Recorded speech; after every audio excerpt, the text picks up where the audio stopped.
Good morning. Happy Friday, everyone. Today, we're going to talk about beginners, beginner students, and the three types of beginners, and the ultimate questions that I've always been asked. Are congresses, are dance congresses, and dance festivals beginner friendly? That is the question. So before I start, let's play a little bit of an intro. It's one of my favorite song from the album Utopia.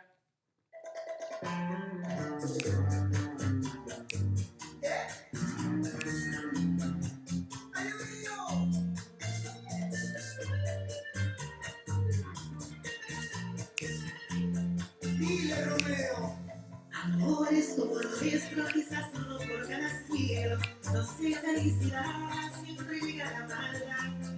Siento tan orgulloso de que seas mi compañera. Vivimos en la vida que dirá la sociedad. Desde el día que venimos a iniciar la relación, tu familia y yo se opuso. Anyways, are they beginner friendly? The honest answer is some are not. That is just the way it is. It really depends on what the promoter's goal is. I know that as a promoter, your goal is to just about please everyone, right? But it doesn't always work that way, especially the lineup that you hire and the way you started your vision in creating and founding the Congress.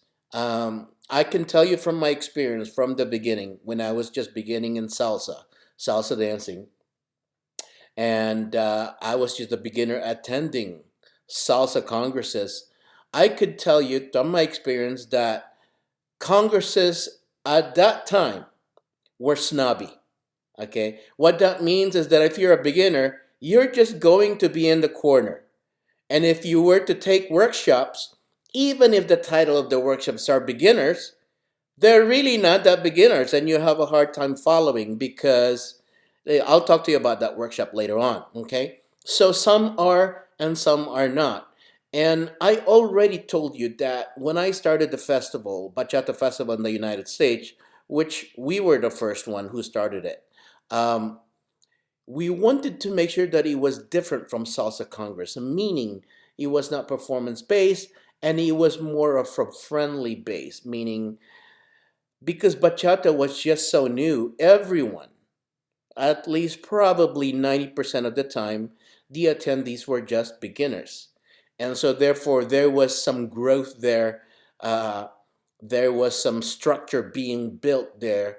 And at the same time, everyone was friendly. Everyone was dancing with each other because there was no expectation. The expectation was just, we just happy to be here because we love bachata. And this is the first bachata festival in the USA and we just love to be here, and which was a good time. And bachata festivals idea, at least in the United States, were that way.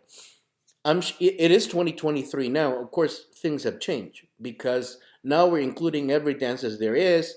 Now we're including more performers because let's face it, there's money to be made with performances. There's money to be made with performers buying performers passes.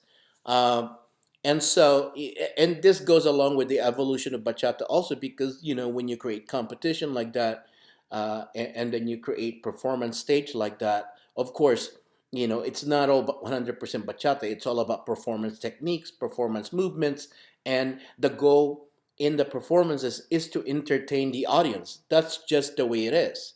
And so that changed a lot. And of course, social dancing's vibe has also changed a lot because if it's a competition and it's a performance-based congress, what happens is that people are stressed out. If they haven't performed yet, they're nervous, or they haven't competed yet, they're nervous, and they don't want to social dance because of the fear of injury, or they just want to focus on the competition or performances alone. Now, after the performances, they go all out. And in most cases, that would be like probably Sunday night. So it depends. And the way as a consumer, as a festival attendee who is just beginning in the salsa world or the bachata world, okay, you need to pay attention to the workshops. The workshop titles, particularly, my pet peeve in workshop titles is just, okay, Rodney Aquino, bachata for beginners. What does that mean? You don't know. You have to be specific because there are so many kinds. There are several fundamentals in the bachata dance, in the salsa dance, in the cha cha cha dance, in the pachanga dance. Most of the time, pachanga is really just pretty much advanced. So you have to pay particular attention to the specificity, if that's a word, of the title of the workshop. This is why, as a promoter, as an organizer, there are two things that I do. I ask the artist what type of workshop they're teaching and what kind of titles they're teaching, what titles what title of the workshop they're teaching, and what levels. And at that point, when they suggest something, I give them three options, and I could either pick two of them. Okay. Now, when I pick two of them, then I ask them what kind of this and that. And then when I'm not satisfied, I would make a suggestion. For example, if it was Georgette, can you teach how you came up with your movements, how the concept of it, the concept of your footwork, the concept of your style, can you teach that? If it was Troy, I would say, Troy, what do you teach the beginners? How do they do it? What's the structure like? Instead of just teaching beginner movements, because beginner movement is so general. Beginner movements to a certain person is different for another person. So you have to be very specific. Now, let's say if you see a title like The Five Essential Beginners Movement for Bachata. Now, those are pretty good because at least you know what you're getting into. It's more of like a syllabus type of thing. Uh, or how do you interpret the music in bachata or musicality? Now, musicality, that's another that's another term that is so general. It's not specific. What the hell does it mean to be in the dance, in your style, and to incorporate musicality? There are so many kinds that offers that. Carlos Cinta is a different type of musicality workshop because now he really introduces you to the music and break down the whole bachata song. You got to remember that when you're talking about bachata song, there's fast, slow, medium, and there's chorus, there's verses, and there's instrument. You know, um, so he breaks it down. The other people that teaches musicality is basically interpreting the song with the pauses, going with the flow of the music, and all of that good stuff that you can take. You could see that for the first hour because it is that. So now those type of workshop, when you look at the titles, they are beginner friendly. Now, certain festivals you already know emphasizes beginner friendly because they have taxi dancers. What is a taxi dance? What are taxi dancers and who are they? Taxi dancers are carefully selected by the promoter that are already advanced dancers. You got to remember, these are not intermediate, these are not beginner, these are intermediate, these are advanced dancers, or they themselves are teachers already, but are hired to be taxi dancers. So what that means is they pay attention to the people who are just sitting there and they dance with them. They pay attention to the people who haven't danced that much yet and they go and ask them to dance. Or because they have a certain, they're featured on the website, therefore the attendees know what they look like, they ask them to dance, and 99.9% of the time they would say yes. Okay? So this is part of the reason why I say that there are beginner friendly congresses and there are advanced friendly Congress, if we say it that way. I'm going to give you an example from my experience. It was the San Francisco Salsa Congress. I forgot what year it was, but I was still an intermediate. And at that time, I already had a website called salsagang.com. And so we do reviews, we do promotions, and all of that. And we promote San Francisco Salsa Congress at that time, organized by Michelle Castro and Ricardo Sanchez. Now, I'm not going to name names, but I was so impressed with this dance champion. And so I asked her to dance. And she said, no, I'm so tired. And so I said, okay. And so I sat in the same row where she was sitting at. Let's just say that 6 seconds later, an advanced dancer asked her to dance, and she said yes to that person. Now, what does that tell you? Okay? So it depends also on the teachers that the promoters hire. Are they beginner friendly also? Because there are certain philosophies of certain teachers there that does not want a social dance, or they just want to social dance but they don't want to dance with beginners.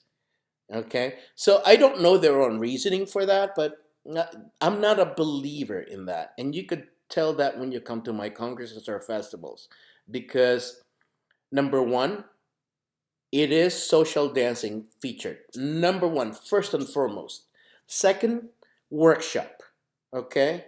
The last one is performances.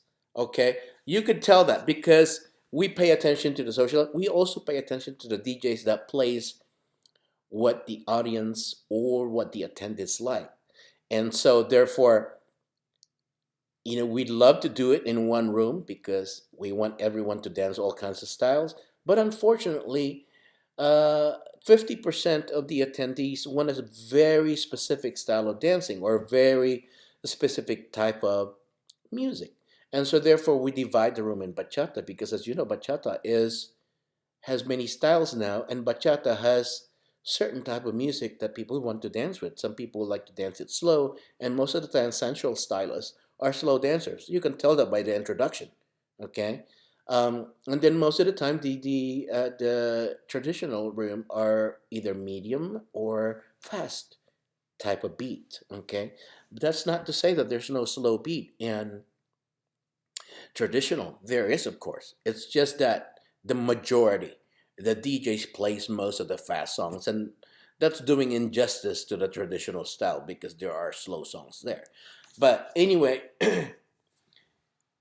beginner based, beginner friendly. In fact, it's probably the most important thing of all the congresses because you got to realize when we all started, we were all beginners.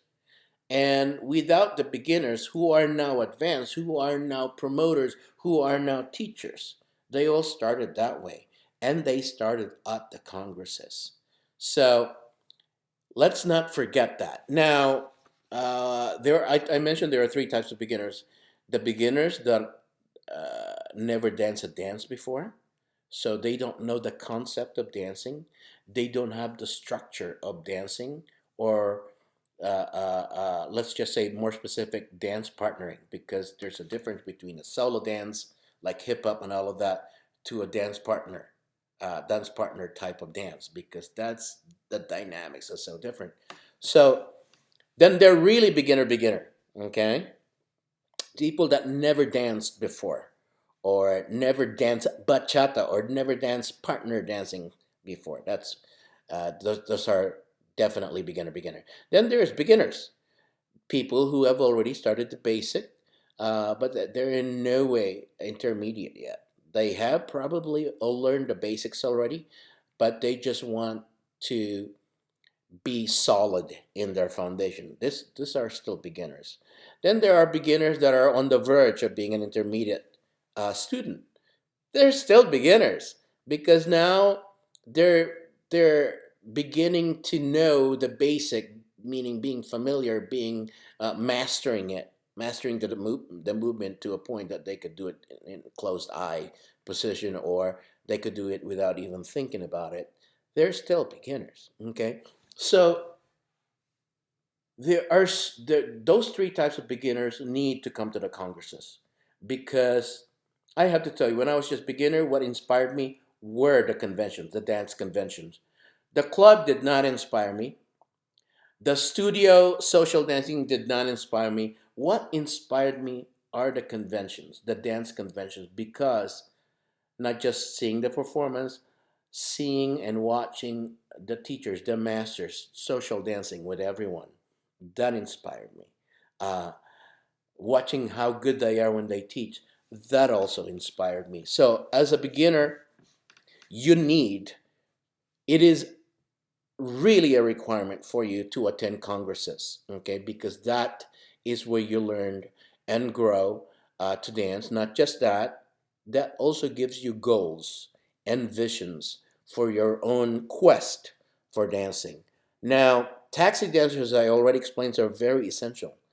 Some of them are publicized, some of them are not publicized, and they just ask you to dance. I was like, wow, that was a nice guy. So I was just sitting here, but he asked me to dance, or she asked me to dance. So taxi dancers are very essential. Now,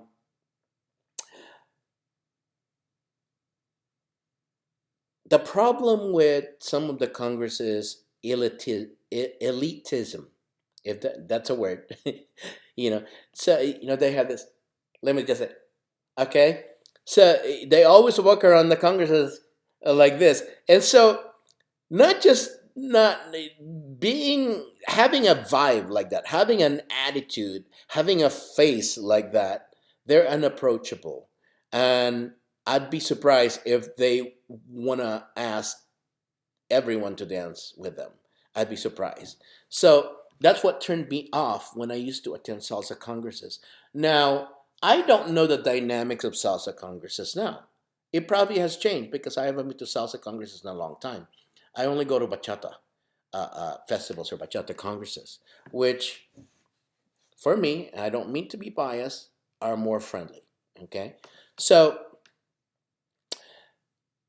if you're a beginner right now, and want to explore dance congresses and salsa festivals, by all means do it. Go to the website, look at the artist. Now, some artists have a reputation of not social dancing. Some artists have a reputation of beginner friendly. You would know this. You can ask people, and of course, the organizer. You also want to get to know that person, what the goal is, what that person did for the community, and the vision of the Congress itself. And then you want to know the reputation of the Congress also. Is it beginner friendly type of Congress? Those are very important because you don't want to waste your money. If you're buying a full pass for $350, you want to get your money's worth. Okay? What are you going to get from that Congress after the Congress is done? What are you going to benefit from? Are you going to be learning some concepts that you could apply whenever you go dancing on locally, you know? So those are uh, the questions that you need to ask as a beginner when you go to a certain congress and when you buy a certain full pass. Okay.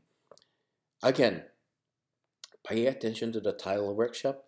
Pay attention to the people teaching it. Also, another thing, it is one thing for a rookie teacher to teach beginners, which is really pretty understandable, probably, okay, because the rookie teachers doesn't have that much experience. But it's another thing when a big name teaches fundamentals, when a big name artist, teaches beginners.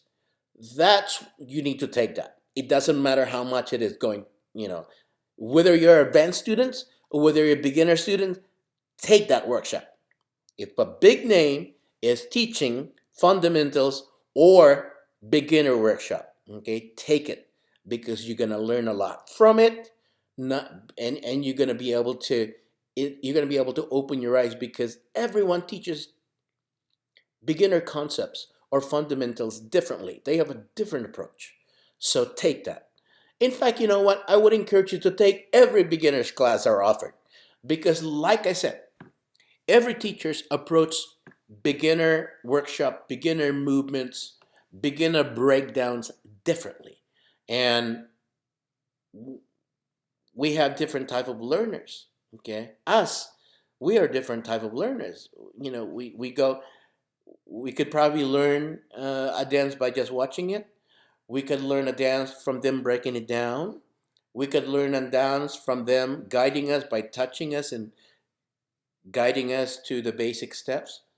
We have all kinds of learning ability. And so you need to pay attention to that as well, what works and what doesn't work for you. Now, if that all fails, if you have your own favorite teachers, ask them for a private lesson during the convention, because that is your best spot and that is your best time to learn right there from there. Now, don't be surprised to spend from $150 to $400 per hour. But you want to make sure that you're very specific in what you want to learn. Okay, so you get your money's worth. All right. Another thing, and when you're approaching a teacher for a private lesson, there's another approach there. It's like, okay, dance with me, and then you can tell me what I need to improve on. And most of the time, the teachers really have that analytical skills, if I could say it that way, to figure out what you need, especially for social dancing. Some people ask private lessons for coaching uh, on certain choreography that they already have, what they need to improve for the competition. Those are all kinds. Private lesson, definitely learn 10 times faster than a group lesson at the congresses.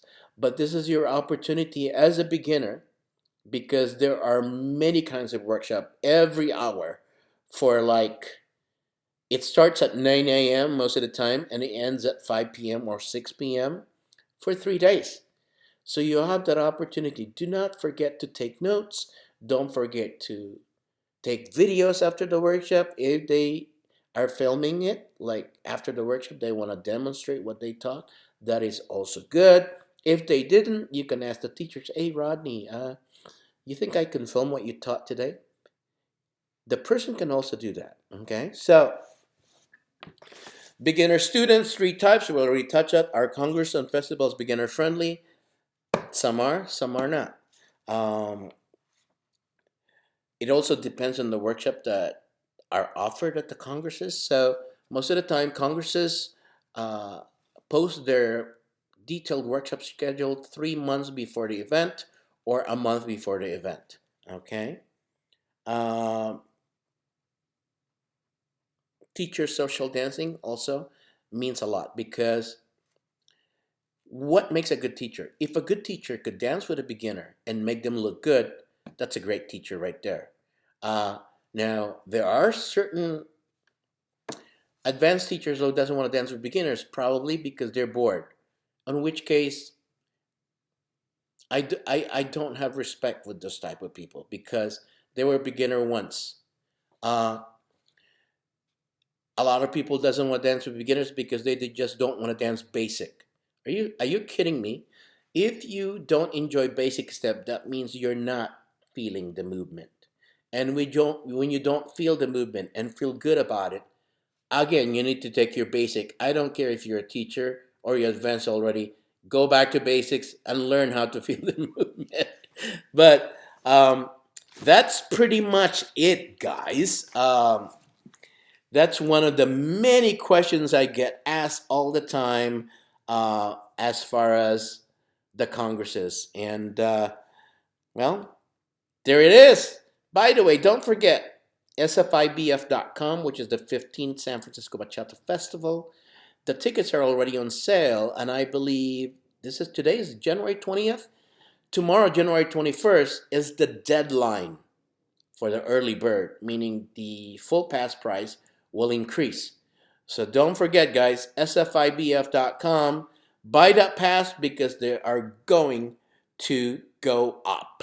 All right.